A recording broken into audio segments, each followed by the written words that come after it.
The bass player's job is to play really secure time, so no speeding up or slowing down, while clearly outlining the harmony. So our walking bass line is in its simplest form.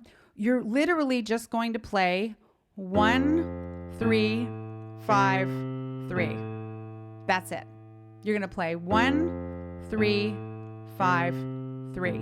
And you're going to play that on every single chord in the song. The term comping is short for the word accompanying, okay?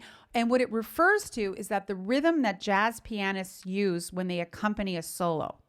So the first comping figure we're going to use are 2 eighth notes. Comping figure 1. Voicings are a way of implying the harmony by selecting and arranging notes vertically.